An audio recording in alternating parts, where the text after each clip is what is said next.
আমি যখন ভার্সিটির ফার্স্ট ইয়ারে পড়ি তখন থেকে সাইপ্রাসের পান্থপথ এবং মৌচাক ব্রাঞ্চের আমি সব থেকে জনপ্রিয় টিচারদের একজন।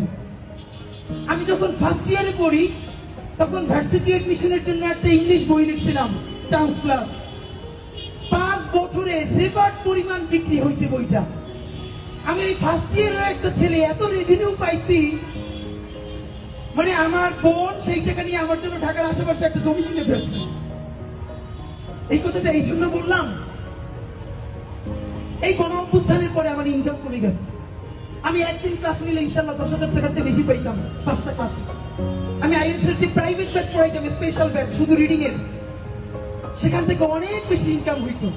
আমি গত 10 বছরে বাংলাদেশের অনেক কর্পোরেট প্রতিষ্ঠানে ইংলিশ ল্যাঙ্গুয়েজ ট্রেনিং করাই, ফনেটিক্স এন্ড প্রেজেন্টেশনের ওয়ার্কশপ করাই।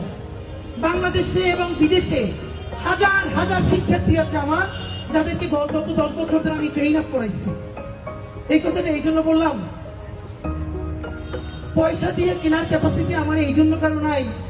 আল্লাহর অসীম রহমতে আমার পরিবারকে আল্লাহ ছোট লোক বানান না এবং গরিব বানান না। আমি গরিবটাকে বৈষম্যমূলক অর্থে বলছি না। আল্লাহ রাসূল নিজে পর্যন্ত চরম দারিদ্র থেকে মুক্তি চেয়েছেন। চরম দারিদ্রের কারণে মানুষ দুর্নীতি করে। যতটুকু দারিদ্র থাকলে দুর্নীতি করে, আল্লাহ আমার ওই দারিদ্রের মধ্য দিয়ে কোনোদিন নেন নাই।